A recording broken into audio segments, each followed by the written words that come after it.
Hey everyone, I'm Jason Ward from MakingStarWars.net, and today we're talking about Jedi Survivor. Three out of the four of us have beat it. The one who hasn't still trying to beat Super Mario Brothers, and after he finishes that, he will move on to Jedi Survivor. He says, and Jason. anyways, so if you haven't beat the game and you don't want to know anything, we're just going to be talking pretty openly about it. So this probably isn't the episode for you if you're still in the middle of it or whatever. And but otherwise, we're just going to talk about it now. So yeah. So anyways, we got Azatru and Bespin, and as always, Mr. Rob, who's still playing Super Mario Brothers, right? Rob, still playing Mario Hey Bros. man, One. that's like that movie just crossed $1 billion. You're gonna talk shit about Mario Brothers right now? You think that's a really good No, idea? no. As a film, it's fine. Yeah, but Makes I'm saying money. the IP is If vibrant. you're, Like if you were like he's still oh trying to yeah, beat Gex, okay, I get it. no, You know, I'm like making fun of you because I beat Super Mario Bros. When I was seven. When I was yeah, seven, I'm I didn't beat it 43. till 1987. We got it in Okay, I 85. for some reason I thought you never beat Mario. I thought you were like I never did it. I just No, moved I on. did. I beat it in Oh, okay, 1987. I okay. specifically remember the night with my babysitter and the whole bit. Like it was babysitter, just whatever, kid sitter. But yeah. Girlfriend. Yeah, whatever you want to call it. I Um, pretty much. I would not. I'm gonna just get out of the way because you guys are gonna talk forever. I have not played the game. I probably won't play the game. yeah. I think the game is dope. I have no interest in the lead characters, so I'll just watch the. I don't know, man. I don't know if I watched the 3.5 hour. I don't like cutscenes because the cutscene only movies because it. I think you lose out on all the in between stuff on. Like you know what I mean. As true. I don't. One So of them, someone needs to put together Rob. a good w- 5 or 6 hour long One of them hybrid. did. Somebody did a cutscene version of the first game with the connective stuff that mattered and like the random instances and like kind of like cut it together in a pretty nice way. That one Right. for the first game is totally worth it. I'm hoping somebody does it on the second game. With this game, I feel like it's even more needed because there are some big story moments that happen only in gameplay, which Right. I love about the game. Like, some games only do that in cutscenes, but no, there is great gameplay, which Yeah. is From what also I story did time. see, I thought the music was pretty good, like The music excellent. is great. Yeah. The music is on. And I think the frame rate is. I think they're taking another swipe at Zelda. You're gonna get good 25 frames, good 22 frames stutters going on there. Again, just another Zelda-like feature they took right from the Switch. That nah, I'm being facetious, but there is there's some. I've always given Respawn like credit for being technical geniuses in the way that retro was. No, was it no? Yeah, retro was back on the GameCube and N64 days. No, Factor 5, right? So it Mm-hmm. was Factor 5 was sort of those ones in retro. Those guys later went and did retro, and they pull out the stops on the GameCube. I always figured they were like that. Why this is having any performance issues, I don't know. I mean, as a true, warned us last week, so it wasn't like a big surprise to me when I wake up in Young Yi and Digital Foundry and everyone's like, "What the?" But I mean, it'll be figured out by the year-end edition, right, guys? Like, Well, right? today's patch Well, alone has already made yeah. it better for me, so I think it's going to be pretty quick. I would say, like for most people. Well, Mm-hmm. the people that are having issues, like the PS5 version, which most people's playing, is pretty like it's I got also some thought, issues that people have noticed. from what I But did see, I got two more little things. What I did see, I thought some of the camera focal points, like what pulls to like that long lens when he's running on stuff, was pretty cool. Mm-hmm. There's some just good visual ideas, I think, that I get live action isn't capable of doing certain things, but they gotta find more dynamic ways to do lightsaber fights in real life. Because all you kids out there playing this game, and you go and turn on a Star Wars movie or a TV show, and it's like, they're just in a hallway, like they turn on a lightsaber. It's not a big deal, man. These guys are running up walls. They're flipping over with double sabers, Oh, like they're you're hacking shit saying up. the films need to start to catch up to the game kind of thing. Yeah, I yeah, mean, I think Yeah. the audiences are just. I mean, you play 10 hours of this. How can you be impressed when Moff Gideon pulls out a dark But saber and it just hums? This is like, what so I don't know. what we get when Gen Xers and their fucking boring ass ideas come in and say, "Oh, the lightsaber fights don't matter. Fire, Gillard, don't bring him back. I just want them to talk." And then that's what we got. This game has two No. lightsaber Do battles both. that You can do both. this game has lightsaber battles that live action couldn't do. Hence why Cal bringing into live action will be set down. You go upside down and fight on a telescope with whilst he's hallucinating and his force like hallucinations triple. Filoni did the same thing as a celebration. I don't know if you were watching that. That but was yeah. that was on was stage Joshua 69. I don't know if you were in that room, but he was. And then the Bode fight was just brutal. Like you couldn't do that in live action. Merrin creates a portal to stop Cal from falling off some rock, and then brings him back round to then he like pushes and punches Bode off a cliff, and then later on Bode smashing his face in, like brutally. I think you can do it in live action, but you can't do it cheaply. So like, they just have to find more dynamic ways. I just feel, given the audience that's going to play this game in the long run, it's probably like one of those 6 to 10 million copy sellers, and God knows. So I've no idea.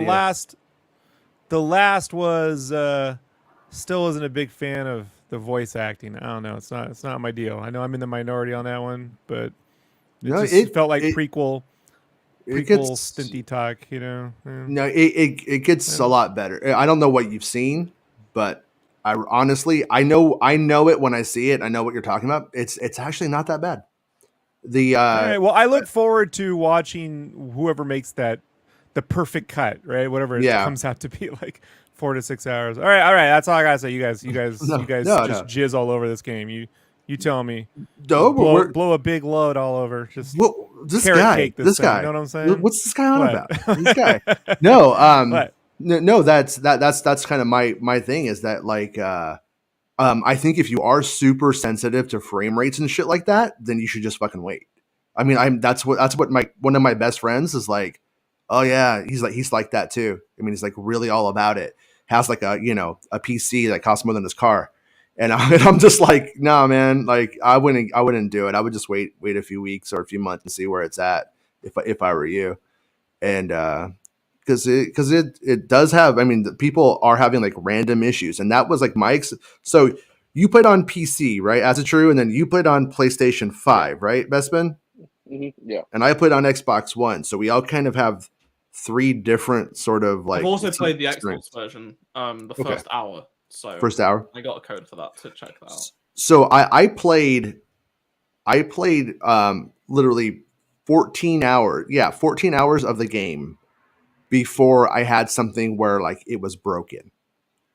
Where I was like me and my son were playing. He's just like, I think this is bugged, and then I was like, all right, let's just go back to the save, and then we'll like turn off the game and turn it back on. And we did. We went back in, and then it worked, and it was like that's what it was. But that did happen. So there was like a game breaking bug but you could just restart, and I was only like 30 seconds behind. So it was more like the frustration in the moment. But I would say if you're playing the game on Xbox anyways, every now and then like a door should open and it doesn't or something weird, and you're like, I've not had any. I didn't have any of those issues even really in the unpatched version. It was just frame rate for me, and when I was transporting from planet to planet, because the frame rate was dipping so low, like 10 FPS, it would crash. That happened maybe 3 times. I also got a blue screen, but I've noticed that. So usually my PC allows me to like have Premiere open and a game, so I can like edit and record at the same time. Like it's really easy with this game because it uses so much VRAM and stuff like that. It's I've had 3 blue screens in the past couple of days because I'm running both the game and Premiere. Like that's such a small thing, but like it's the only game to have done that for me personally. But in terms of game breaking stuff, I haven't had any of that on PC, even unpatched. But I do know. Right. I mean, how I say it is, this is the same case for every game. Like, if you're having issues, you're going to talk about it.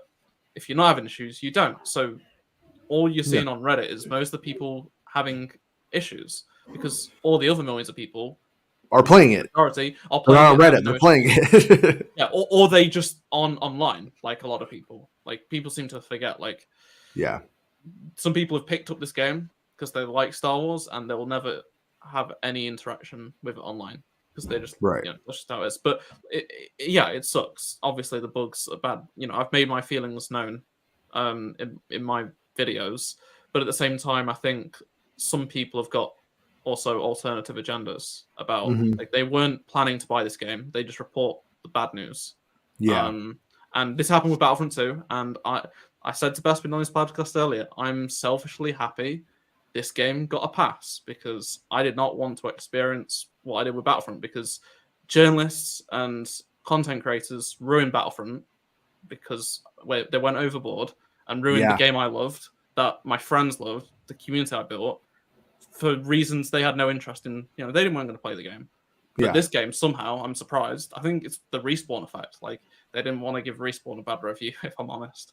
Like, they just love Respawn too much. I don't know.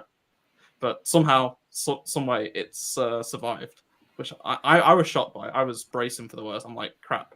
I've spent the entire year covering this game, and it's all going to you just said down, but... this game survived. Didn't mean to do that. Come on. He did. He said it. He did. I can't hear Bespin. His mic sounds low to me. Just putting it out there. Maybe it's me. Here, I'll try and see if I can turn him up. Turn it up. Yeah, I think I can. All right, here. Say hi, Bespin. Hi, Bespin. There we go. That's better. So, anyways, yeah, like the bugs that are you hear about everywhere, whatever. It didn't really define my experience with the game. I'm not as sensitive to frame rates as like Azatrue, who's like that's like his jam. But at the same, so as I'm playing the game, I'm not seeing a difference to like compared to other like current gen games like Elden Ring and stuff like that. It felt pretty on for the most part to me. I couldn't really tell.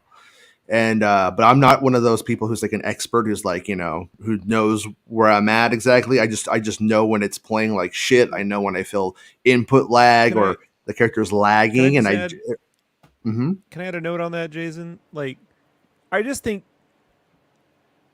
game companies, Sony and Microsoft, have been disingenuous. Like, you are not going to get ray tracing 60 FPS on consoles for probably 1 to 2 more generations from now. It's just not going to happen.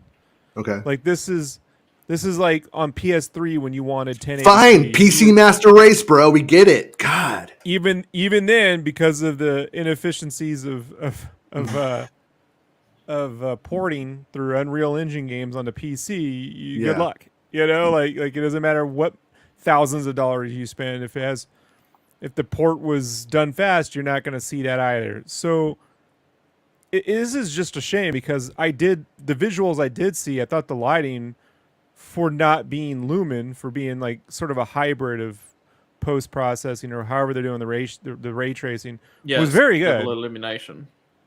Yeah. So it was very good, but like at the same time, if you put it next to Spider-Man on the PS5, I don't think the average person can tell a difference. You know what I mean? Like between modern tricks and next gen like hybrids, I don't think it's not a big difference right now.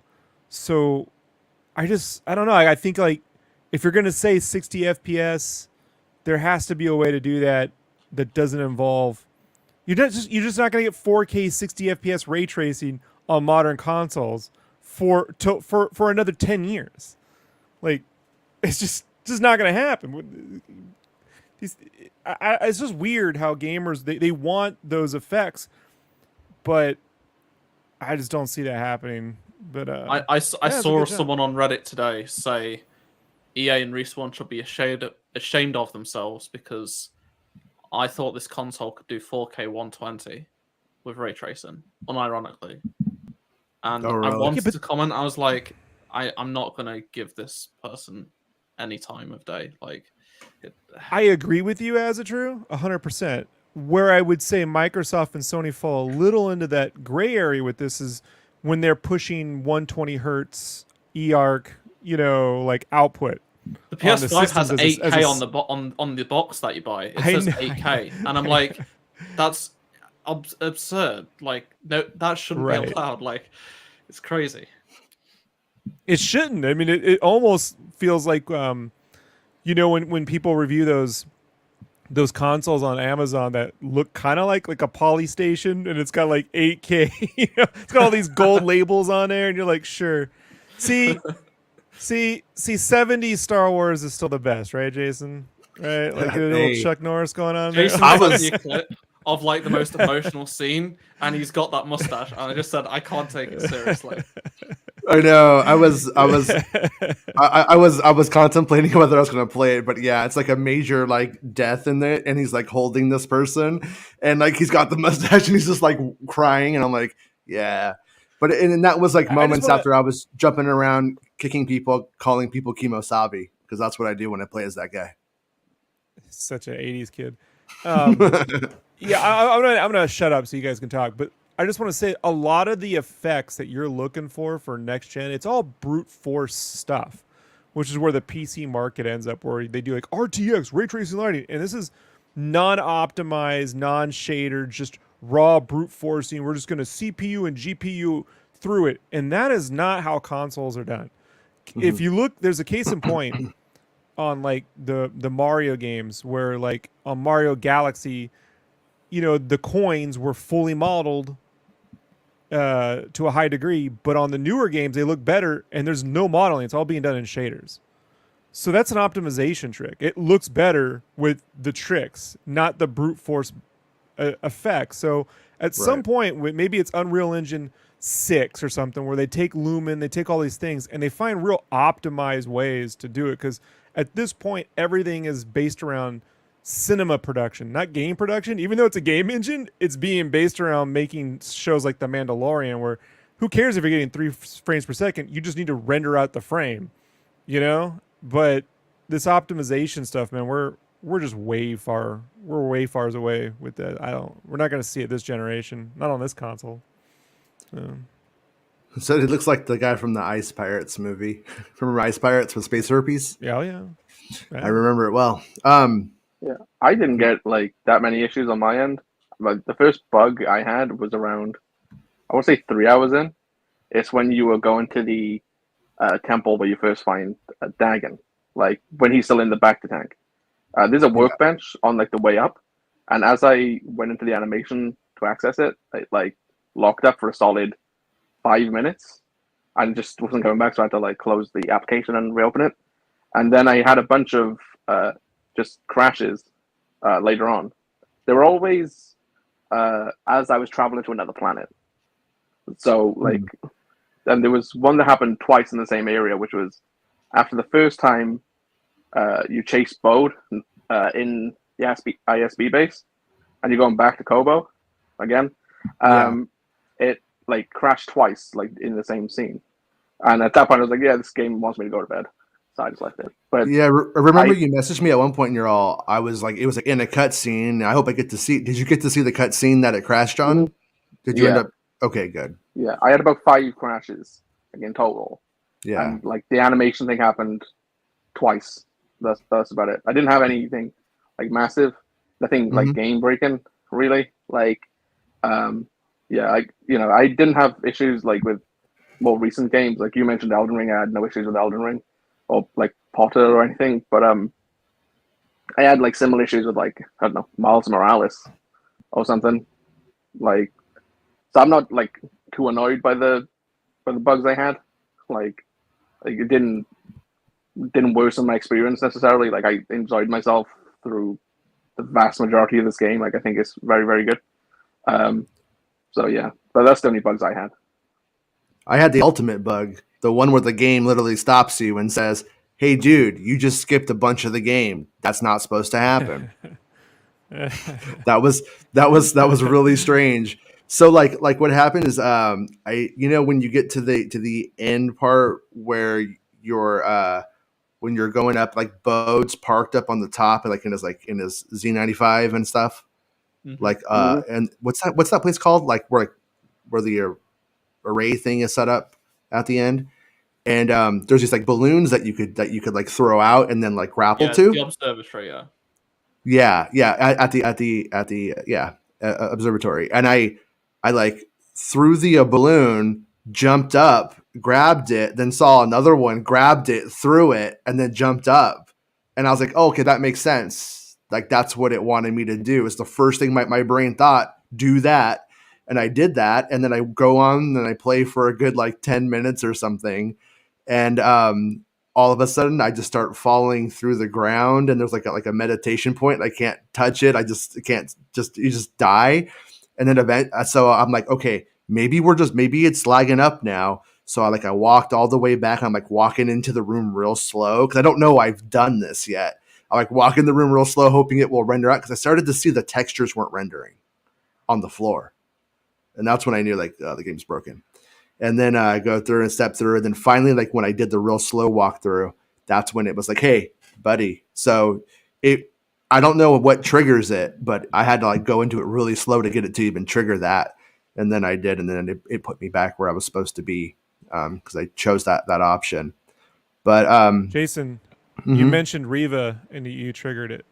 You know what I mean? Was it one of those guys? Yeah. Oh, sorry. It was a bait and switch. Yeah. But anyways, let's talk a little bit about the I mean that's like the big thing that's gonna go around for a long time. People are like, I remember when that game came out, it was all broken. Wasn't I played a lot more broken games. I played Cyberpunk. I bought Cyberpunk. This is fucking Cyberpunk. This is perfect compared to Cyberpunk. Like Elden Ring had improper frame times and stuff, like where it was really bad, and it still hasn't really been properly fixed. I can't remember, but like it just goes to show that like it was something so small that most people don't notice, and the game was still so good. It stood on its own despite that.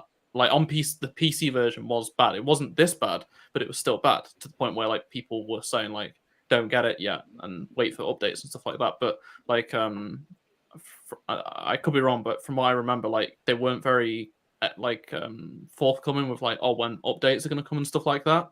Yeah, something like that. I just remember hearing things like that. So, whereas this is like, yeah, they've managed to get a patch out, after the weekend the game came out, and then there's more to come. It's clear that it needed more time, but I do think it seems like it's just the PC version from what I can see. The PS5 version is mostly fine. It's just the average, usual new game release, some bugs here and there, but.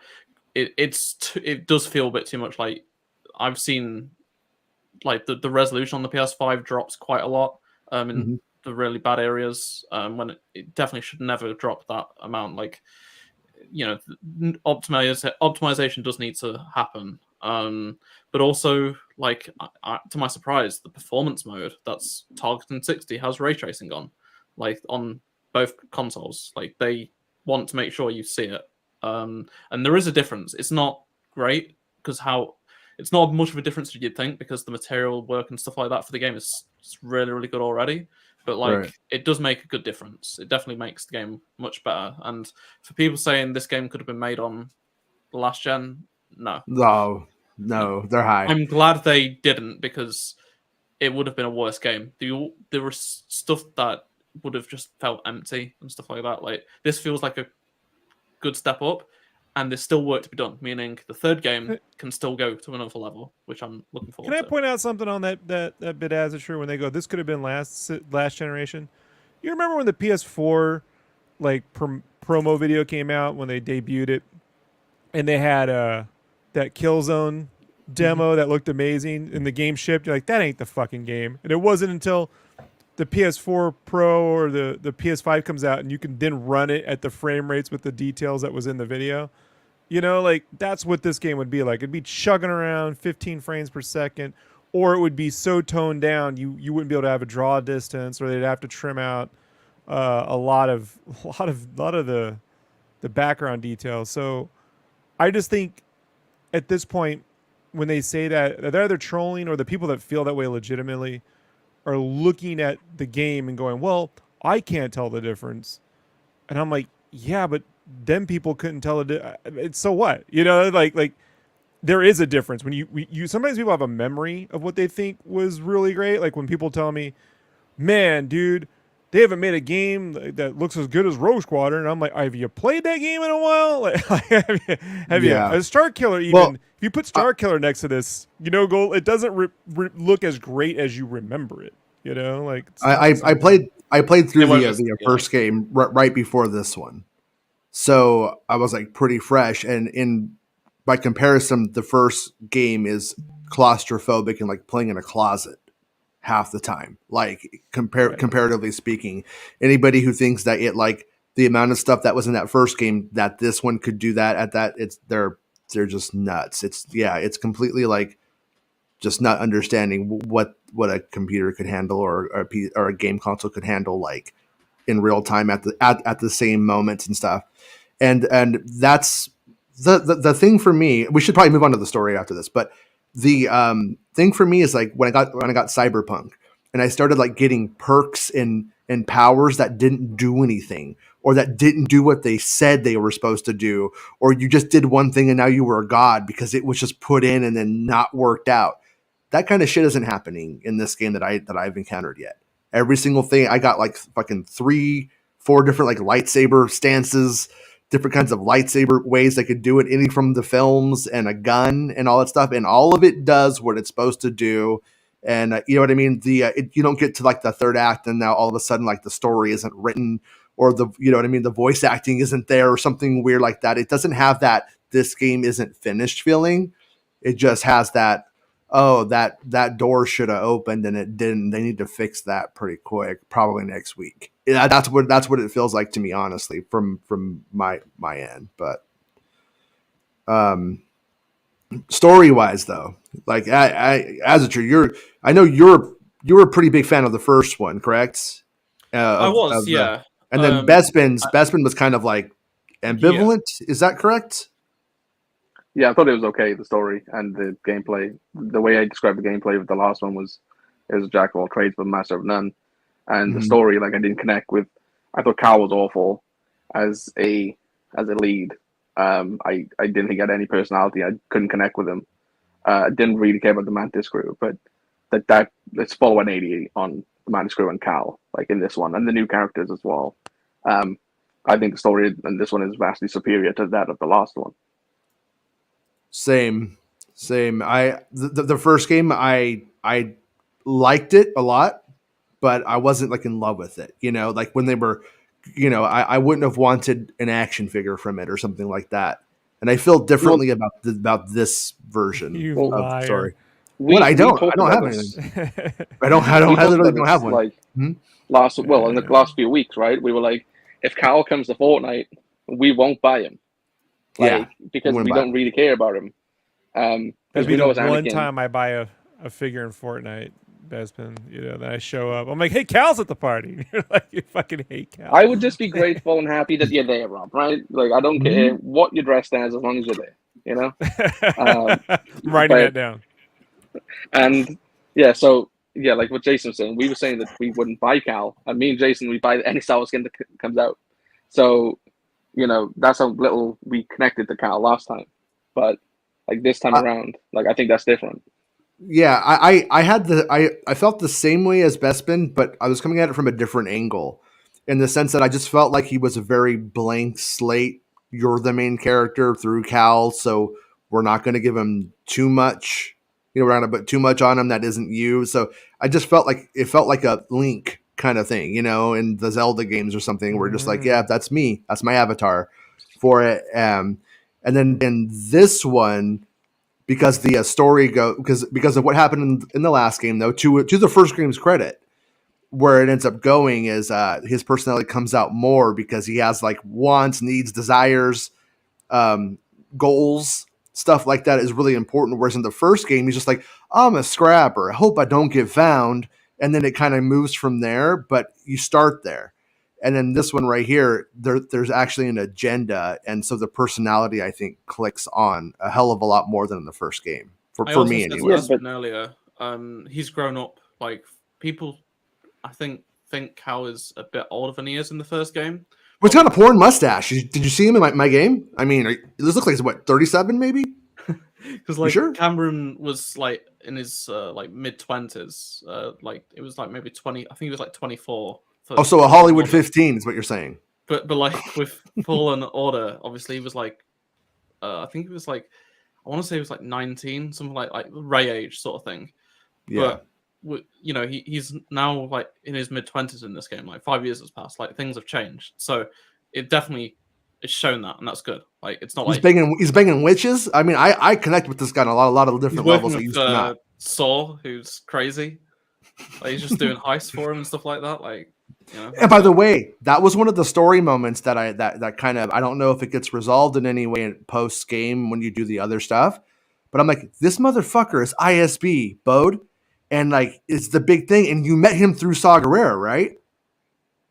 Yeah. You're gonna fucking tell Saw Gerrera there's a fucking spy? You're gonna tell him? Come on, what is that? You gotta deal with that shit, pal. I was saying to Dustbin, like the next game, you know, is if it's going to be 5 years, Saw's not going to be around because Rogue One and New Hope. So it's going to be interesting to see where they go next. Without jumping too far, do you think that little girl from the end, you know, do you think she's going to be? You think she's going to have the power of music? Of Jedi music we haven't seen before? Is that going to be where they're going to take it? There was that guitar on the Mantis in the first game. But she's singing all over the place. All her echoes are singing. Maybe there's a band. Maybe they become a band. Like, they're like, we're not Jedi. We're just Jason. Her name is Ocarina. All right, get it straight. Yeah, get it straight. But with Cal though, like even like in this game, I think, you know, we talk about what he was like. So Ray has a personality in The Force Awakens. Like she, as humor, she's sarcastic. She's witty. Like Cal didn't have that in the last game. He like you said, he was a blank slate. You think it was for like, you know, to be an avatar for us as the player. I just think that they just didn't really know what to do with him. Like in terms of personality, he was obviously grown in the 5 years just being between the two games. But like in this one, like when he's on Coruscant, he's making jokes. He's like, you know, almost somewhat reminiscent of Poe in The Force Awakens, like when he's like on his like knees and he's like having that conversation. Yeah, I really like that. Yeah, and then like throughout all, he's got an edge to him the entire time. Obviously, that is part of like what he's been going through for the last 5 years. But even in Fallen Order, he survived Order 66. The Inquisitors are after him. Like, but there was no real personality or depth there for me. Whereas at this time around, like he has all of that. And all the relationships and the conversations he had with the Mantis crew and the new characters, I listened to every word. I was invested in everything they were saying, which I did. It wasn't last time. And I always said the only character I cared about in Fallen Order was Trilla. She was the only one that was written well. This time around, everybody I think is written well, and Cal is like the most improved. And if he did come to Fortnite tomorrow, maybe I would buy him because I've done a full 180 on him. Like he is a very good character now. Like I can't wait to see where his story goes. And yeah, like I hope people get to experience the game and see how far he's come. Like because I think it's a highlight for me now. Like him. A full 180 is a reverse 69, Bespin. I just wanted you to know that. That's what we call around here in the game room. No, Filoni. No. I've come around to it too. Know what I'm saying? But I do hope that if Cal comes into Fortnite, he does have the porn mustache. I hope that is an option. I'm the mullet I gave him. You know? He had a mullet my entire playthrough. He had a mullet. Who was the name? What was the name of that guy in Rogue One that flies the X-wings? That's got the wicked stash. He's cool. Got the chip stash. He was in the Exorcist TV show. We got to name the stash after him. He's got the best stash in Star Wars right now. Like, I put on the headband, and because that's the one I primarily used is the like Cobra Kai looking one, and I didn't read any of the achievements, so I don't know if this was public or if this is a secret achievement. But then I like told Luke, I'm like, you got to go train. I'm like, don't play, but practice on the training dummy. I was like making us dinner. I needed to like leave the room. So he walks up and then he hits it, and then there's like an achievement, and it was called Cobra Cal. Mm-hmm. and I was like, yeah, see, told you, Luke. It all makes sense. Put him in a boba bag, Jason. A boba bag. Above that. But boba bag. I think, and then like in terms of like story weakness, the Night Sister, she's like the one who I kind of don't think they knew what to do with in this narrative, maybe. In I the like sense her. that, like her more. Like I like her a lot more in this one than I did in Fallen Order. Like I think her relationship with Cal is pretty good, and I get just like Cal, her personality has improved. And again, like we know through this game that she's been exploring the galaxy and helping out where she can, so that obviously adds to her and her growth. But the last one, that's my critique. There is she went and explored the galaxy. So fucking what? So you went on a vacation. She didn't seem really any different to me.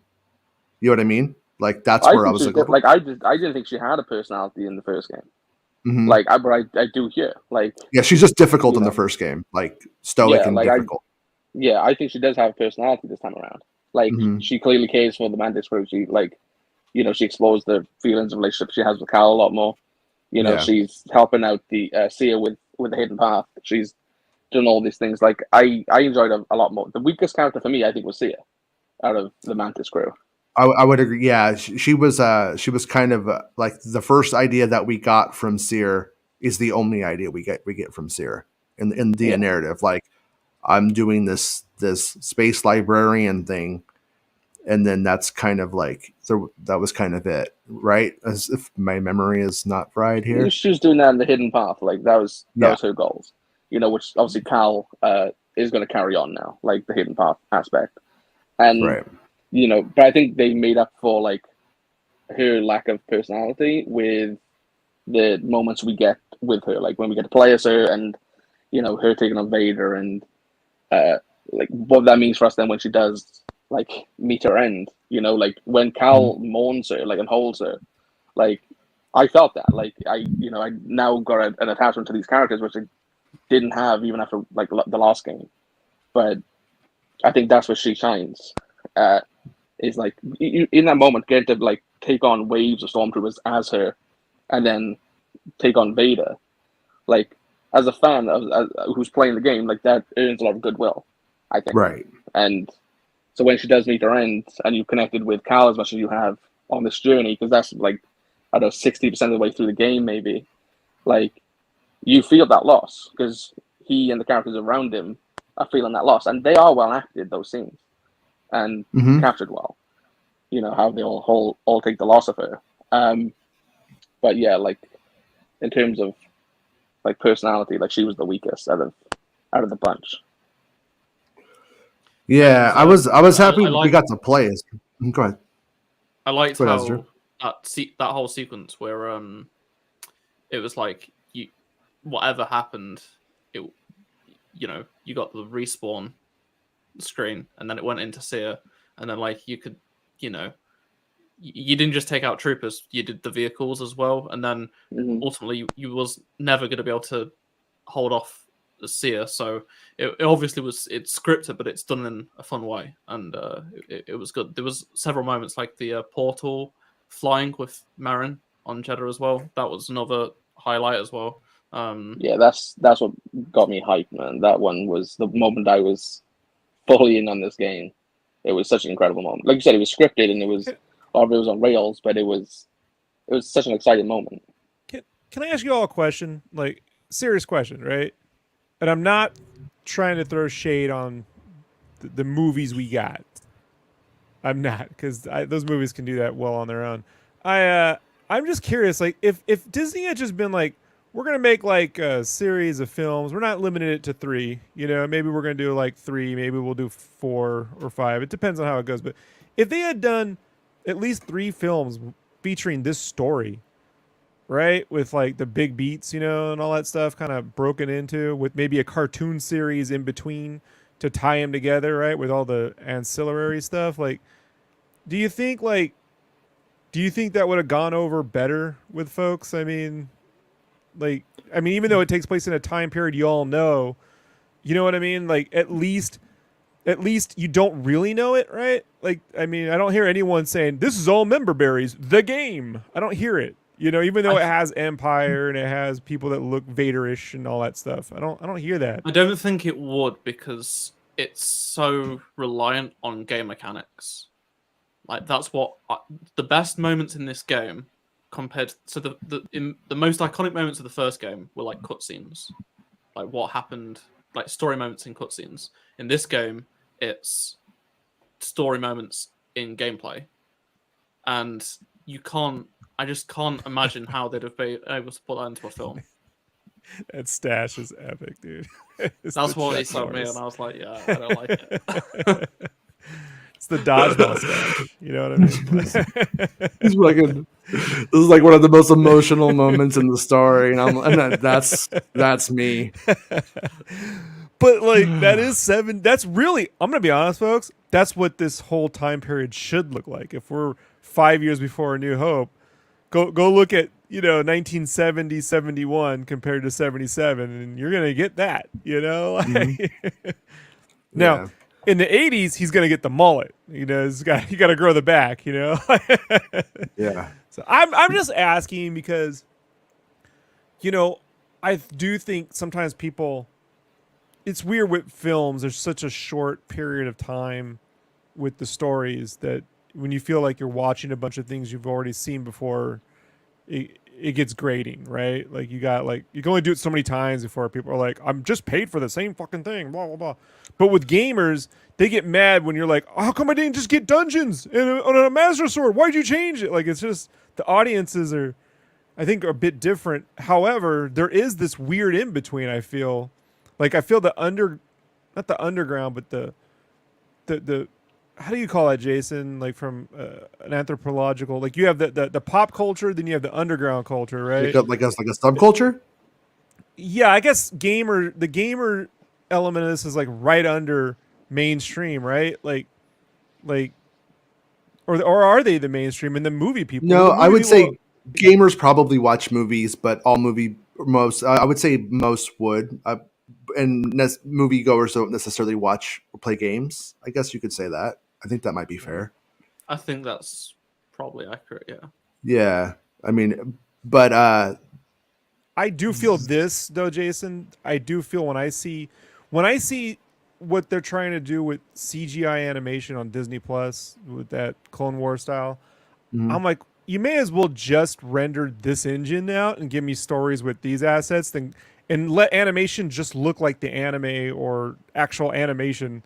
In my opinion, this hybrid look of painted but doesn't have the detail. Just do the Unreal Engine series, and then or give me the 2D anime cartoons. But I guess like the biggest compliment I could give this game as something that isn't necessarily respected in the same way that a film is, in terms of like mainstream pop culture stuff, is I feel like I went and saw a really rad Star Wars movie.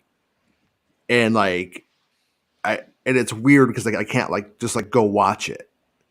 I could go watch it again. That I could go play it again, but that's where it's sort of like falls into a really strange place because it got a really good story, and the story is in essence is that they kind of find a place where they can hide.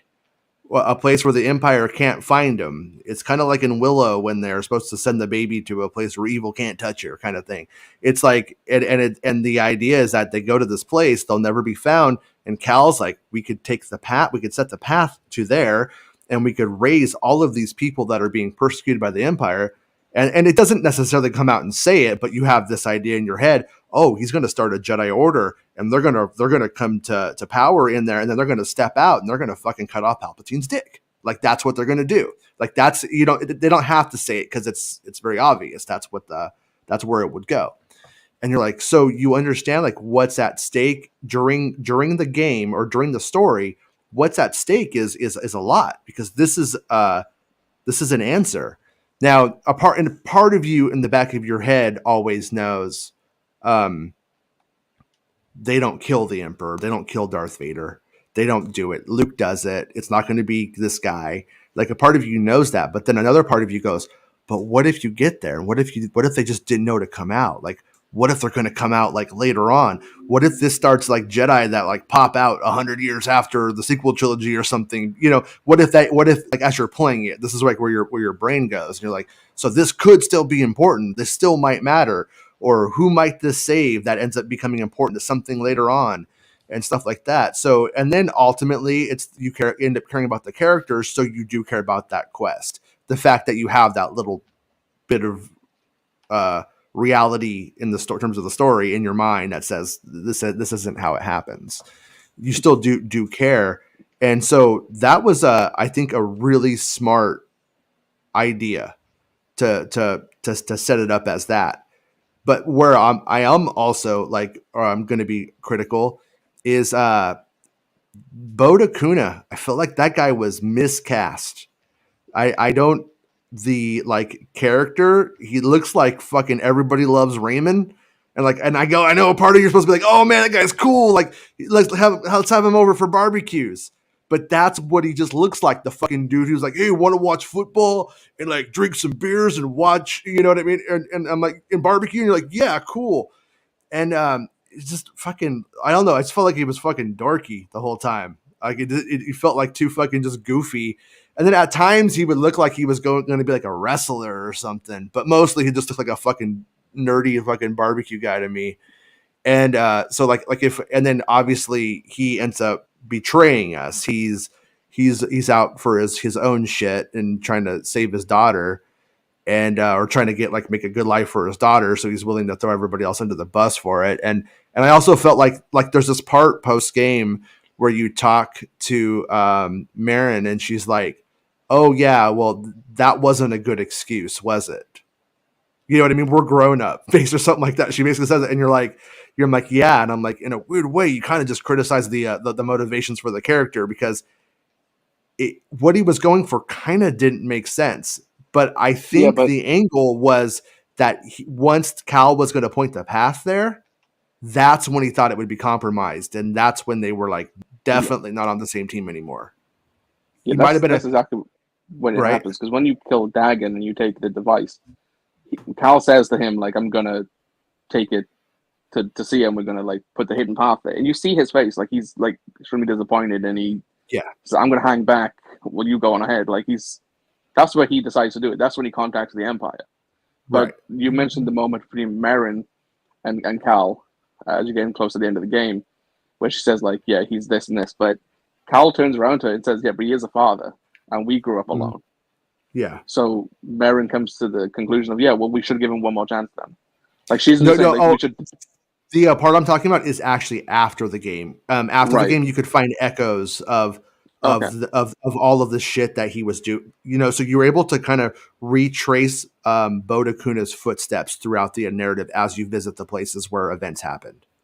Yeah, there's a lot of that storytelling. It's a lot, which I appreciate. Which is a good way to give you incentive to go back to explore new places. But speaking of side stuff, there is side story stuff.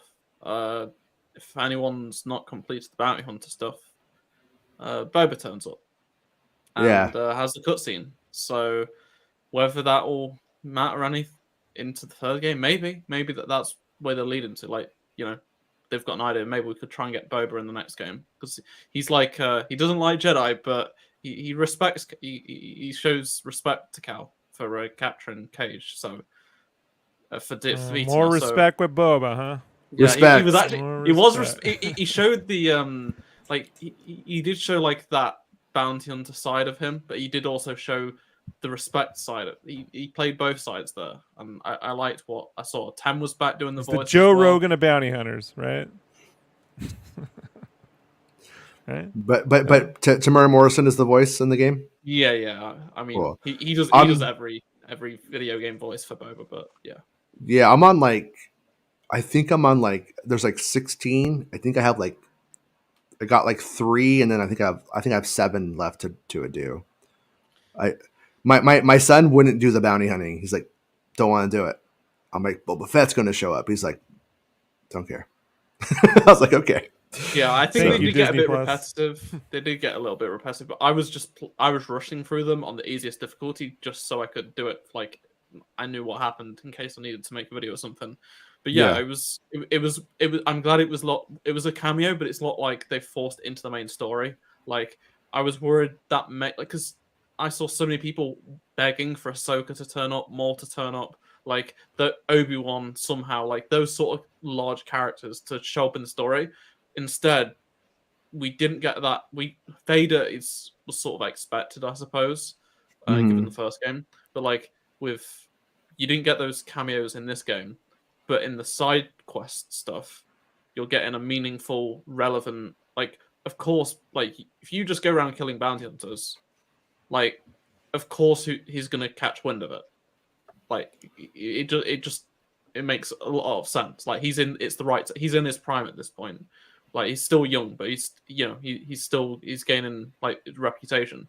And like they created an original character for the main stuff, and then he just turns up at the end, and he's like, "See you around, Jedi." Like I think that is something they could play. Like a cool dynamic would be if he teams up with Cal at some point in the next game. Like Right.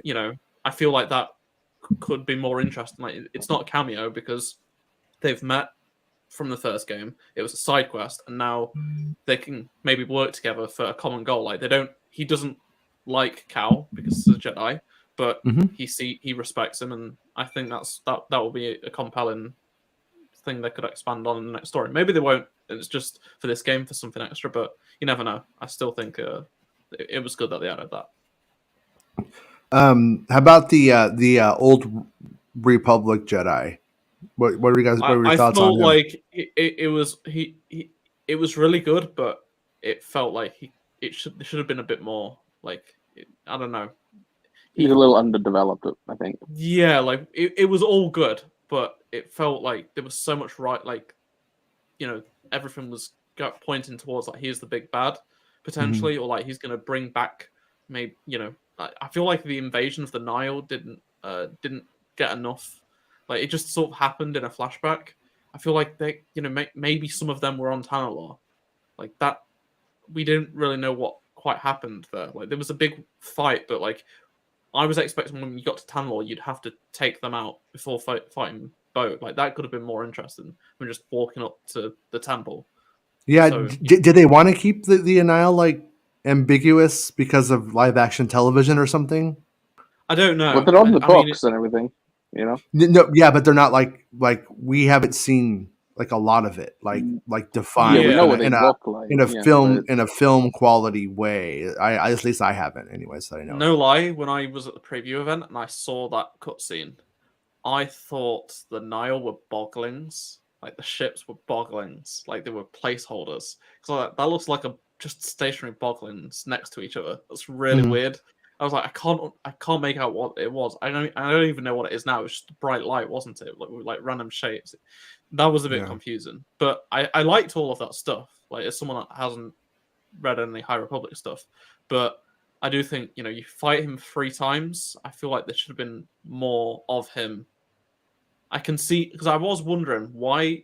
So one of the big things when the teaser trailer came out, or something around that time, like when the game was revealed, like people started making a big deal about the actor because he's like a known actor, and he posted about it, but like EA didn't like make a press release and like they kept it kind of under wraps. I was like, considering he's like the main guy, like all the other actors in the first game, like they made a big fuss about.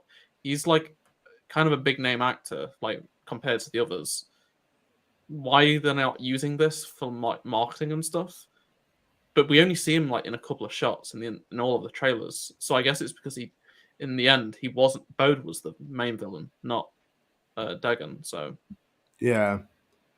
Do you think most people had Carlos's experience and mine here, where you're like, wait, that invasion is supposed to be the Nile? Because I only knew because I knew, but when I was watching it, I was still like, was it? It's only because Dagon says it. Like he says it once. Yeah, they do say it. Yeah. That's it. Like otherwise, you wouldn't know. Yeah. When I at the preview event, like I must have missed, or it might be a little bit later. It's later in the story, I think, because in that cutscene you have no idea, and right. I was like, it looked to me like it was they used boglings as a placeholder. Like that's what it looked like to me. I was like, that's okay, that's strange, because you can't really. It's just like loads of blobs there, and then it's bright lights. I don't know. It is a bit weird. When Cordova died, Cordova's right. Okay, yeah. When he died, I was just like, okay, peace out, dude. Oh, that's Good sad. no. Like among me and my My friends. son, my son was like, oh, they killed him, and I was just like, okay, so I think if I was like 7 when the first game came out and loved it, then I'd be like, that was a big deal. You know what I mean? To me and my friends and like some other people and like who like the Fallen Order, like he was like a meme in the first game. Like we made like because you know how it's the hologram, and like he says my friend all the time. Like a lot of us would like just write tweets like saying start my friend, and like with like loads of funny captions after it'd be like him. It's like him as the hologram. Like it's just like a funny picture, right? And it was like a thing. So like we always used to like make fun of like and like it was just like this cool. Oh, he's probably dead. He's never come back. Like when my friends finally get to that point, they're gonna be, oh no way, he's back, and then he gets killed. So like kind of sucks. Yeah. But I'm glad. Like I feel like it was good to see him back, but I don't know. After all that time, I feel like Cal didn't really react how I thought he would, and BD won as well. Like they just thought, oh, he's actually alive. Oh, cool. Like he's old in Fallen Order, and that was like, I don't know how much, like well before Order 66. So I don't know. I thought that was a bit weird because you do think he's dead, but Yeah. You got to Jeddah, and it was funny when I was thinking back to one of the last times you were on the show, and I guess you had already played it, and I was like, it would be cool if we got to go to Jeddah in a game. You're like, yeah, already been there. You're like, yeah, it was there last week, bro. The Darth Vader fight, I heard like random different things that people were like saying about what should have happened, whatever. Actually agreed with their execution of the Vader fight in the game. I thought it was like the right amount. I thought like the addition to Vader's sort of being defeated but not losing was setting him on fire, like in that way, and like how it was done. I would and have it liked wasn't the cracked ridiculous. helmet, but See, I think that would. I don't think they had that with them. I don't think they get it. They don't know Anakin, therefore you don't get to see the face. that is Dramatically. true. I can That's see where I like, come at it from. It would have been if Kenobi didn't happen, then I Yeah. feel like I just would have liked Sia Mm. knows who he is, like from a general sense. Like Cal didn't know who Vader was. So I saw you at the Jedi buffet. Oh my god, no. And we get that moment with Trilla when she has her mask removed and things like that. So I would have liked, like, it would have made sense to like relate back to that, but because it just like he's all destroyed but his helmet, and I was like, come on, like that's a little bit like I don't know. I feel like it's just something to do with his helmet, not like his face, but like more damage to it. I felt like his chest boxes destroyed, his cape's on fire, like his Keeps on fire. It's a little burned up on in the corner. I did like how they did Sia's death though. Like, you're like, how's Vader gonna get out of this one? Like, he's not gonna die, but like, get these books off of me is what he did. and then like the camera doesn't show where the lightsabers go, and it pans out. Like, that's good. I also liked that little moment with Seer after her death, where when you're going through the path and and he does the whole "Do you trust me" thing, or through the laser thing. I can't remember what shit's called in the game yet. And but you hear her say now, like in the audio, she goes now, and then that's when he fucking does it to get them to that and place. then So, Cal just turns around and kisses Merrin in a Fuck really yeah, he does. awkward and weird moment. he's like, what are you gonna do about it? You're dead. I'm the last Jedi. I make the rules now, and Jedi and witches can get it on. I just think it's a weird moment. Right? Mm-hmm. It's in Mando season, right? It's a necromancer, necrophilia, dude, right? Like, yeah. Project Necromancer. Yeah. It's where you know. Throw you, Give the old Paul Bear. some of that green magic around your wing. I got you. Undertaker. Undertaker. Yeah, old Paul Bear. But yeah. So I liked all of the like story stuff with her. I liked when you got to fight as her, and for that end part and stuff like that with her. Like that was a good. I thought that the ability to play as her solved the fact that I didn't think we had enough of Seer throughout the game, and then I like agree. what she was Yeah. doing, and then so I felt like when that happened, I was like, okay, that makes this. It was more that makes this gameplay than I work. thought it was going to be. It went on for Mhm. longer than I thought. I thought, oh, that's that was. I didn't think she was going to be in this game much, like based on what they were saying in the marketing. Like I didn't think Jeddah was going to be such a key planet, but Yeah, I was surprised. I was pleasantly surprised by that. I was surprised by, like, even though they kept so much under wraps, like it was still, done in a good way. Like, I'm glad they didn't reveal as much as they did. right. I would have liked maybe one more planet for variety, because I don't know. Which it was felt like one of my complaints as well. Best been texting me a few times. Back to fucking whatever the planet was called again. Kobo. Back to Kobo. Going back to Kobo again. the planets are so much better. But I feel like the ISB base, for example, that's great, but it's quite small compared to, and Coruscant as well. Like that I don't know. I just feel like maybe one more location to break up the story, like not just for content reasons, but like to break up the story. Like I don't know, just going back and forth a lot between Tanalor and Kobo and Jeddah. You went to like Jeddah 3 times, went to Kobo like 5, and like that's even if you just broke up and went back to Coruscant, which you only visit once, like for the actual story, that would have been cool. Like Yeah, you go back for a bounty later on, I think. yeah, exactly. Also, But like is the weirdly, core Side story. Yeah. When Cal mentions about wanting to take Marin to Coruscant to see it, well, when I finished the game, I was like, okay, this is now a good excuse to go back to Coruscant, and maybe like Marin's gonna like there's something extra to that, because like he really wants to show it. Your Cal's trying to bang Marin. Is what you're trying to say. I'm gonna take her to see the city, see what happens. Okay, okay, go on. I get there. I follow you and now. Marin's like, I'm gonna stay here. Yeah. And like I'm like, what? Wait, what? You're not gonna like even walk around with me? And I like you do the voice interactions with her to get more out of her. And she's like, oh, I'm staying here. So I'm like, okay, that's weird.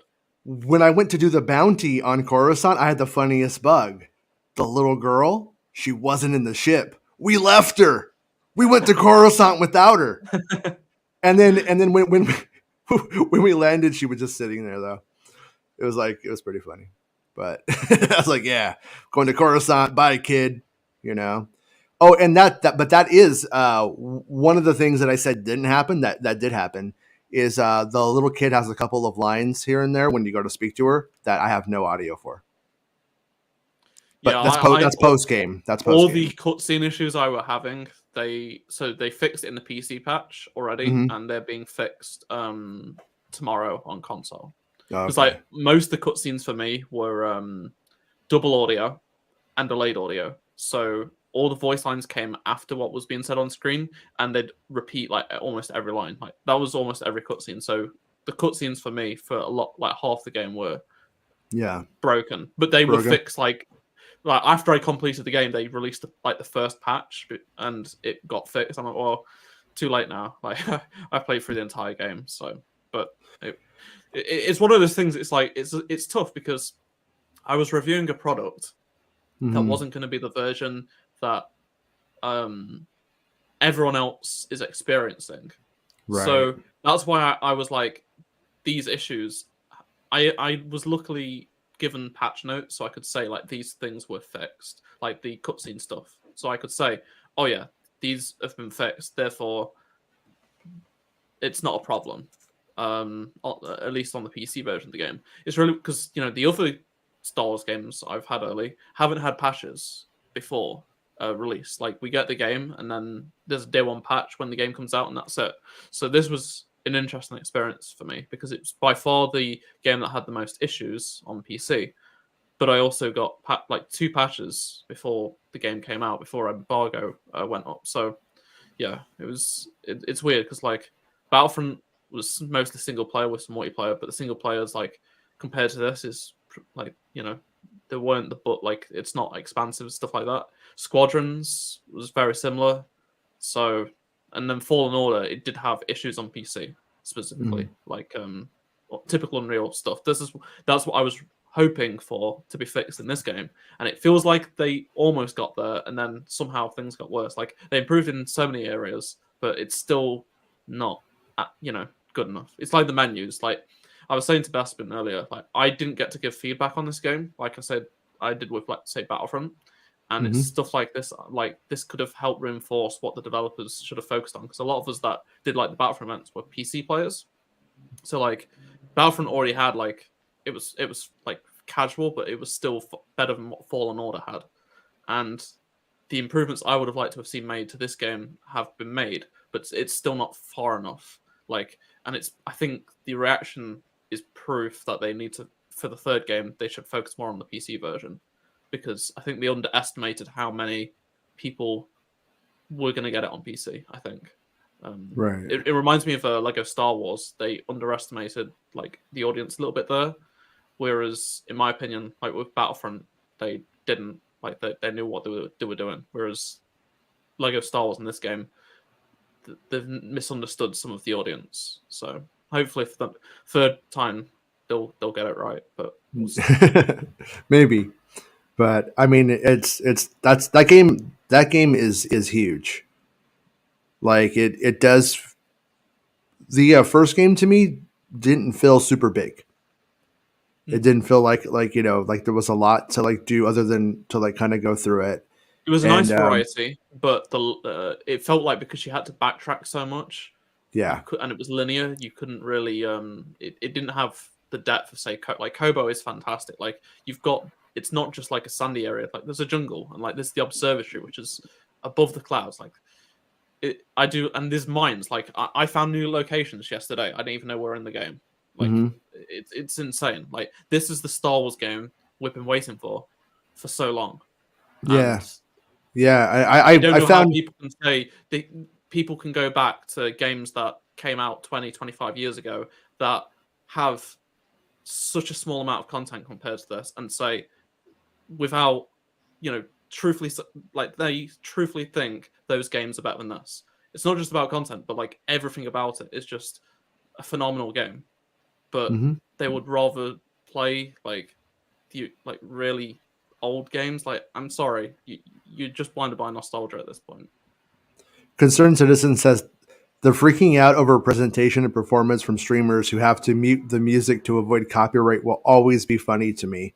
No, I'm with you. That's like ridiculous, and especially like, I mean, you could go on TikTok and you could watch somebody farting to Blondie or something like that right now, or John Williams, because you could just like add the music. Like, why can't they just do a thing like that where it recognizes that what this is, and nobody's gonna watch the fucking game to listen to the soundtrack.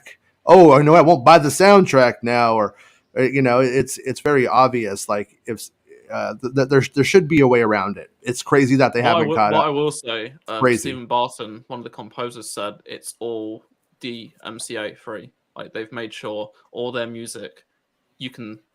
They've made it short. Like they released the soundtrack, on release day. All 4 hours of it, and they're also saying like play with the music on. Like we've made sure like this is like the first Star Wars project you can do this on. Like you can just use the music, it's fine, which is really you shocking. Can sample it, Jason. You can sample it. Let's do it every day. Fallen Order and Fallen Order. This is the first EA game that's got the soundtrack day and date with the game releasing. Yeah, because Jason. Sorry, you got to do a Cal Worthington sample. In his dog spot? Yeah, for Cal Kestis, right? For when we talk about, there you go. Yeah. All right. Well, that's good on them for not making it where you have to watch the game or listen to the game or see clips from the game like at lesser than the quality in which they made it, because that is a really good score. Like Who did the music for it?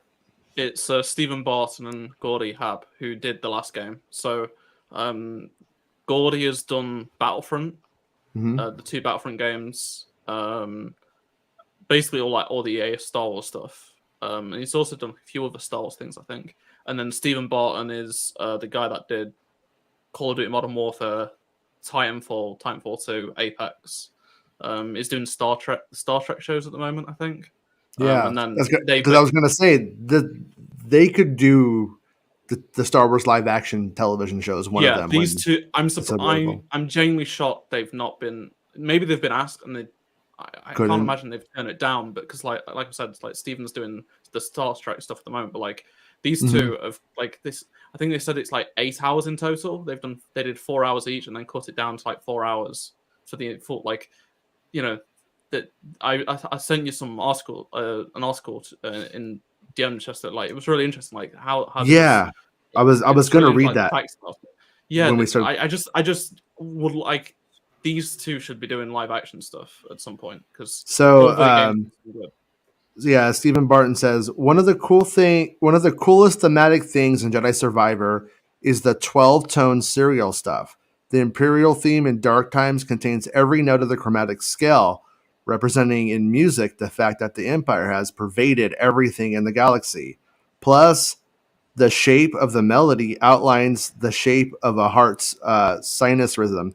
So the theme is literally all 12 notes pounding in your chest. And then so you sent me that as I was like beating the game, and then I got this little girl singing in my face everywhere. I was like, I wonder if there's gonna be a music component to the next one, something more overt than that tacit stuff. But that's fun design, and it doesn't sound bad. That's the good thing though. Is as I was watching it, most times like you like walk into an area and stuff, the cues that will trigger. I like them. It's like with the first game, the moment when Vader shows up, like that is like such an iconic moment, like with the music and stuff like that. That is probably the most iconic Star Wars gaming moment in a story like ever, because like it's all I've seen for the past 4 years. Like it just was done so well, and I can see like certain parts of this game getting that sort of treatment. I think because it's Vader's just you can just use Vader and everyone loves it, so it's a little bit different with like original characters. But yeah, they should get a series or film if they can, because like they've proven time and time again they know what to do.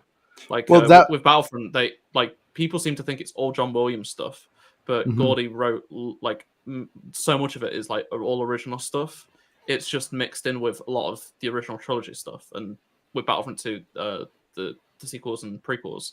But like there was so much that's all original. Like every single time they added a new map to the game, there was new original music. Like Felucia, for example, like we got Clone Wars and Revenge of the Sith. It's not Felucia music. Oh yeah, here's a whole soundtrack for Felucia. So, it's pretty good. Yeah, that was when I watched the Fallen Order like movie cut of like all the cutscenes and stuff like that like a while ago. I put that on, and as I was watching it, I watched it right after I had watched Kenobi, and so I'm like seeing like Inquisitors shot also in that game, and I'm like, they shot the Inquisitors so much better in this game than Deborah Chow was able to on the Kenobi television series. Like this is why far. I'm like, they can't replicate what this game's doing. It's just gonna be weird. Whatever that, like Cal showing up, fine, but like people want a Fallen Order show or film, like it won't work. It's not the same. Like this game especially puts you in. You're controlling it, and the game goes from cutscene to gameplay seamlessly. Like the cutscenes is the game. There is no downgrade in graphics quality. Like it just smoothly fade. Like the aspect ratio changes, and then you're controlling Cal or Seer at that point. So that's why this game is so good. Like it's literally a Star Wars film, but when you think about it, they're 2 hours long. This is 20 odd hours. Right. If you even just take out all the gameplay elements, that's still a saga length of cutscenes. So you can't fit it all in 2 hours. Like if you get a 2 hour Fallen Order film, you can't get all of this stuff in it. Right. Yeah. What do you think happens to him now? What I mean, like with the whole dark side thing, you kind of I, win because of the I dark side, which is a yeah. weird place to like leave it because like in Empire Strikes Back or whatever, Luke doesn't really go dark side, but at the end he's like, you know what? I'd rather die than be the dark side guy. Like there's a rejection. This he doesn't reject it necessarily. His witchy girlfriend says, don't do that. And he says, okay, but once I go into the posting, I can turn on the dark side whenever I want. I was saying to Dustin earlier, I wonder if like there's a lot of talk in this game about like Merrin's trying to save Cal, like if he ever loses himself, right?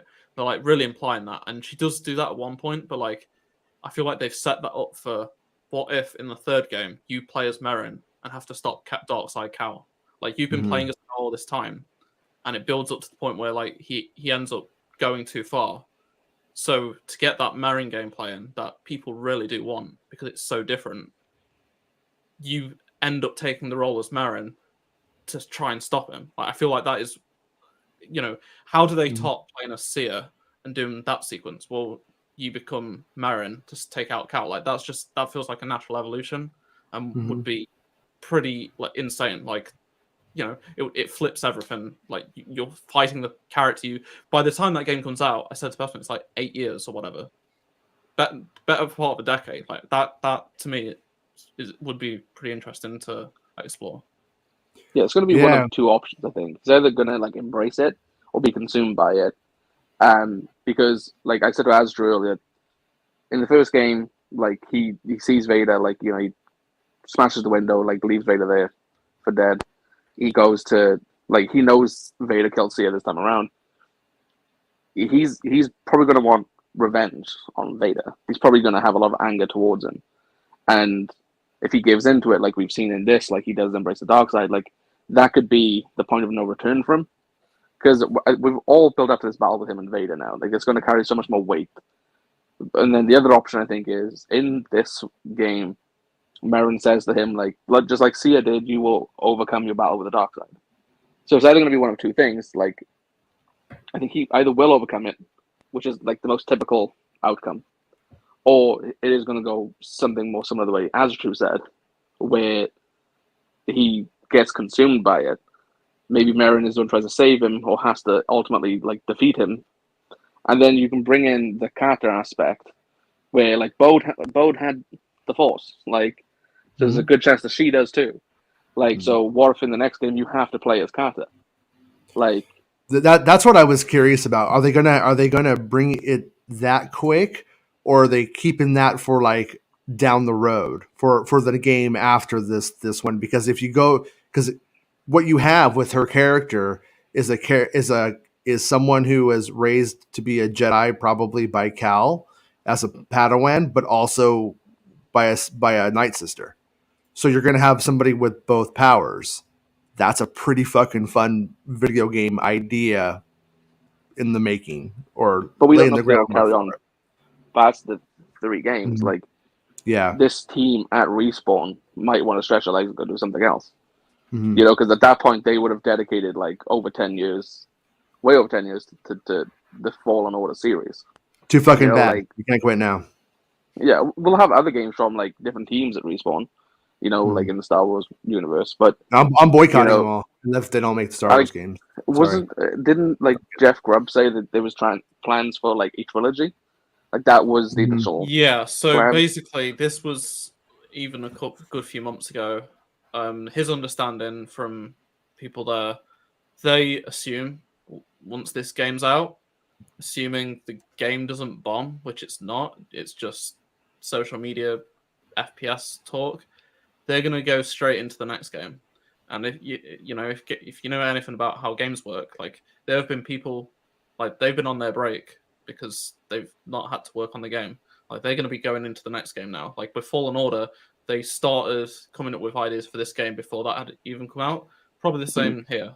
And they're just going to go into the next game. It's a natural progression. It's not going to be a secret. It's bound to happen. Like it's not like they could have just closed the story off. Like they've left it open, but also they knew how good the product was. They knew how popular it was going to be.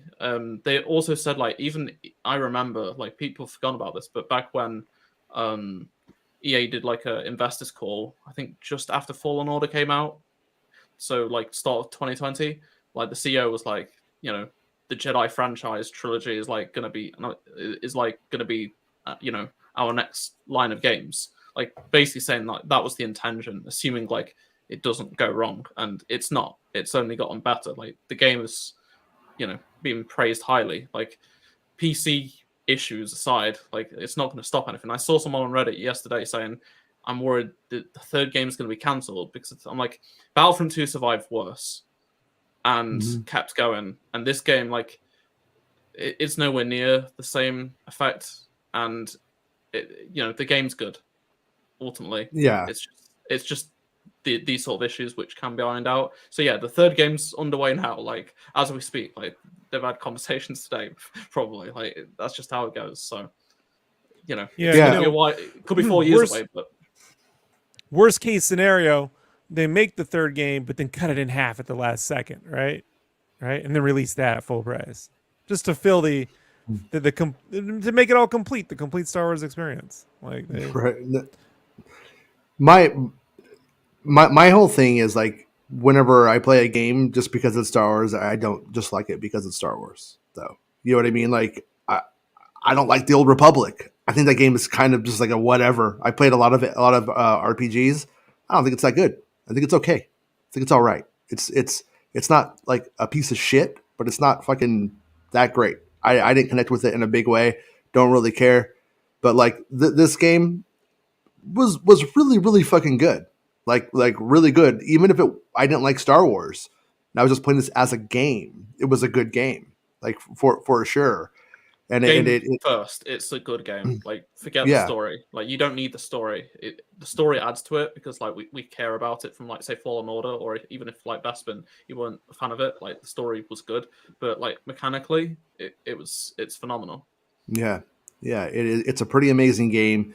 Everything looks good. Like you go into that cantina, like the set design throughout it, you could just almost just stop and then look around, and you're like, this is fucking amazing looking. Almost everywhere. That's how it is.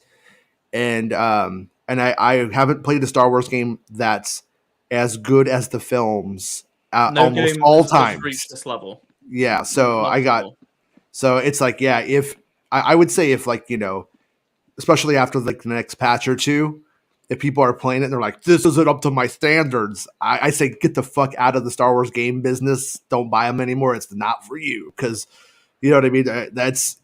I really couldn't have asked for like much more. I mean, Bestman and I, we were both talking. We were like, yeah, we wanted to come out, but we weren't like super like excited. Like it was like, you know, like a new season of a television show is launching tomorrow or something like that. We were like, yeah. And like, I think the pre-release stuff for the game, I think they could have done it a lot cooler. There was so much more to like sell me on, but maybe now that it's out and they could keep selling it, they'll be more open about it. And so maybe what they're doing makes sense. With Fallen Order, a couple of weeks or maybe a month after, maybe it was after when Rise of Skywalker came out, they started posting the Vader stuff. Okay. And that people were crying about spoilers. But I think that's what helped it get to the people that were like, because there's a lot of casual players, casual Star Wars fans, casual gamers getting this game. But I think there is some people that like, oh, it's a second game in the series. I didn't maybe play the first one. Like the trailers, like I don't care. Like as soon as they see Vader, they're gonna be like, I've got to get it. Like it's annoying that it has to come down to like that, because it's such a like, even if Vader wasn't in this game, you could take Vader out and it would still be fantastic in every way. It's just that sometimes it genuinely does take a cameo to get people in. But it's not. I don't get it. He doesn't just. He's not just in the background. He comes to Jeddah to destroy what could become a Jedi Order. Like, he doesn't send his Inquisitors that have become incompetent. That was to do the job himself. That was they could have done. They could have sent an Inquisitor in terms of the narrative if they wanted to.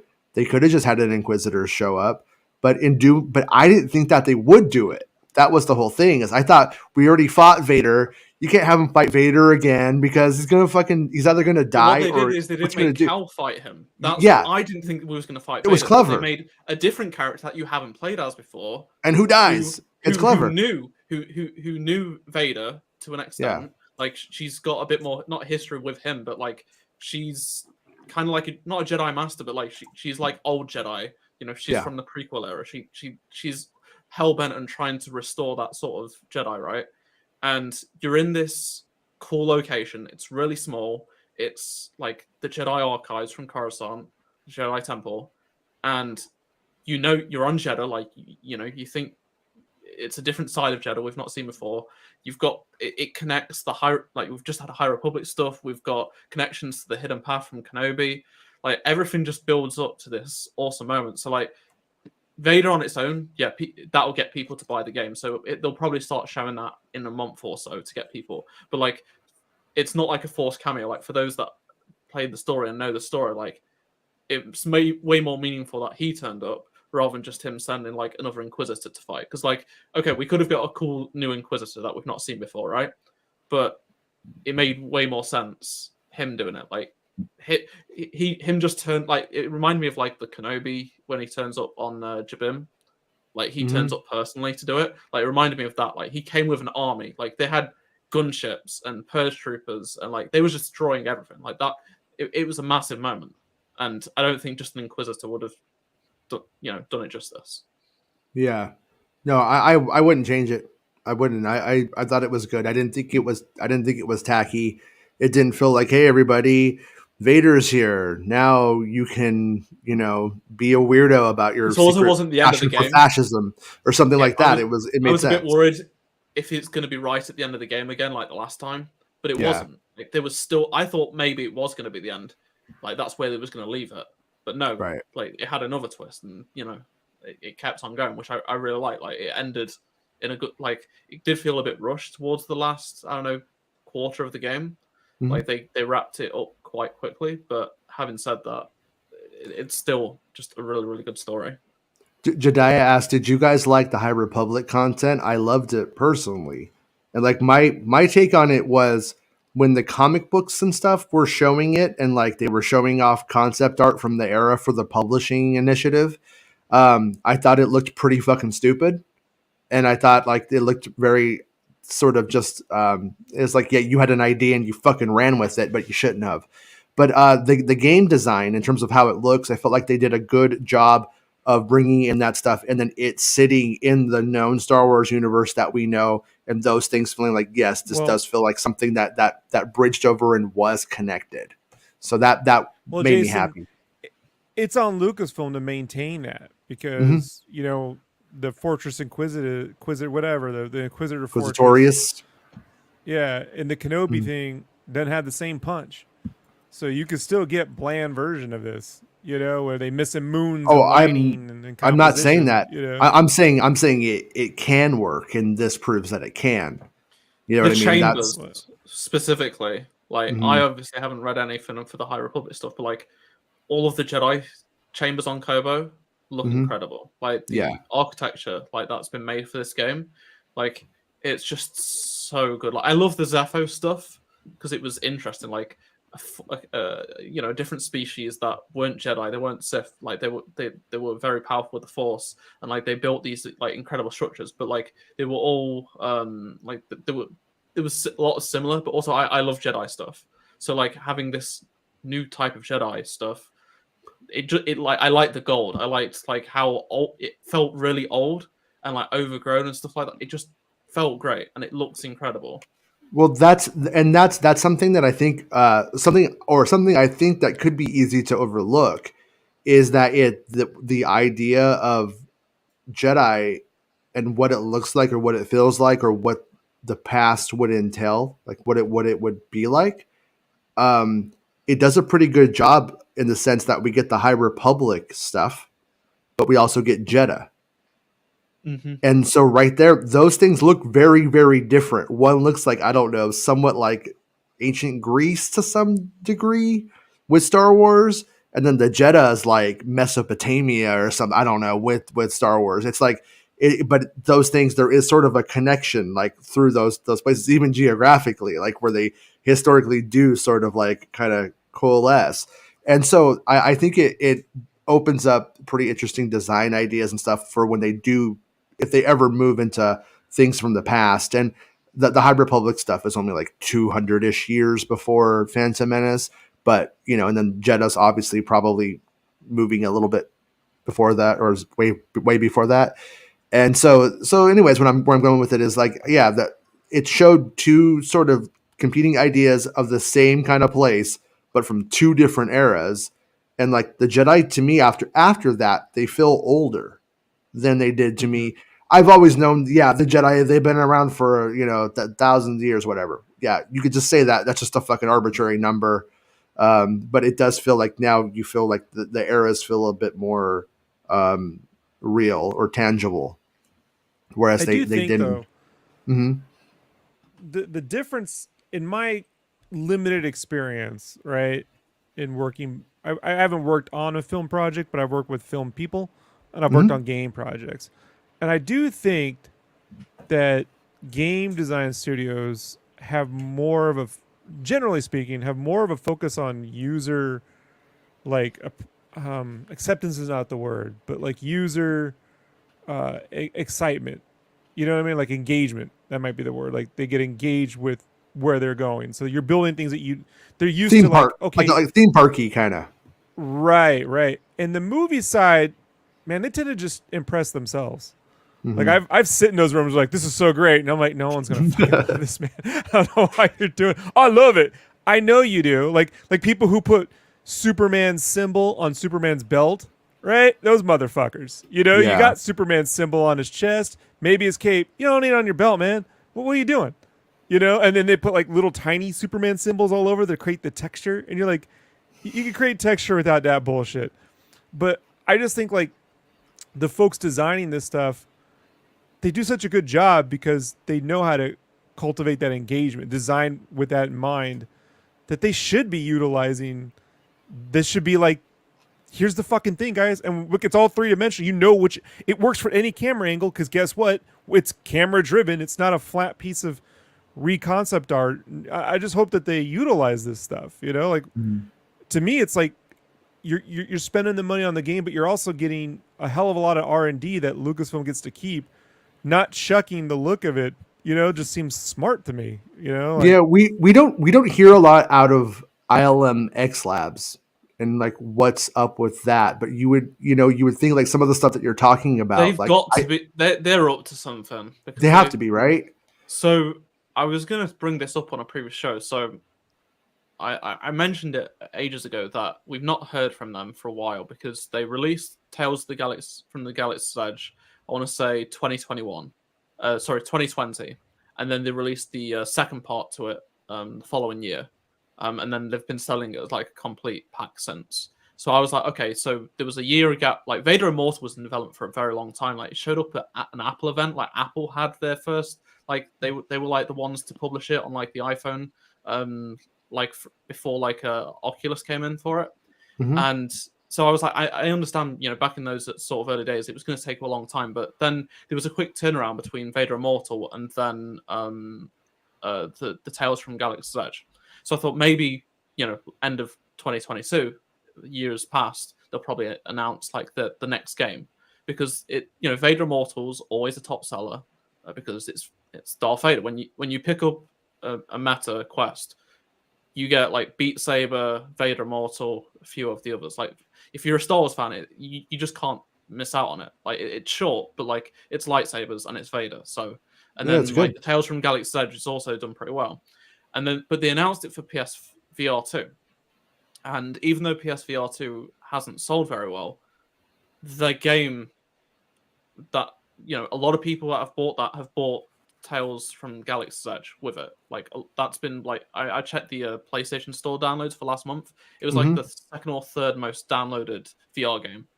So even though the actual hardware is not selling very well, that game is like one of the go-to games that people on the hardware. So I can see why they've they spent time developing like an enhanced version because they thought maybe it was going to be successful, but also it's probably brought them a lot more money in to develop what's next because things are changing quickly. Like we don't really know what the landscape's going to be in a year or so. They're supposed to have like 1 foot in the filmmaking side and 1 foot in the game side at the same time. Yeah, and there was supposed to be like a droid. There was supposed to be a droid story as well. Yeah, and we've not and heard that's anything about haven't that. heard shit about that in a long time. It might be dead for all we know at this point. So I am thinking, maybe this like PSVR release was a way to like get a bit more money, like for the next project. I just got a message that my ex is running late, so I'm gonna have to go now and pick up the kids from school. It's that time. Sorry, didn't mean to cut you off. A good discussion. But we'll be talking about it more when you guys want to. When you guys want to come back anytime, we continue to talk about it. I'm still playing the game. My Return of the Jedi experience today. Oh, tomorrow then, if you're free, or when you're free this week, come back and maybe Wednesday. Tomorrow, all right, probably, but, cool. Yeah. Mr. Bespin, I'll hang out with you in a bit if you're free. We are both going to lament the fact that we have to buy 4 Fortnite skins tomorrow potentially for Star Wars. That's bankruptcy, man. Like at this point, you know. I got 2 kids, man, and myself. Like that could be 12 skins I'd have to buy. They're not getting in the mall. They're getting 1. That's without. Me first. I bought them that game. Me first this time. No, I'm kidding. Yeah. Just let you know if any of you guys are buying Fortnite skins, use creator code ASATrue, by the way. Thanks. Oh, is there? Okay, is there really? Really? I do actually have one, but I didn't make enough last year to. He knows how often we play Fortnite now. Yeah, no, I'll change it, dude. You missed out on probably a lot of money right now. Just so you know.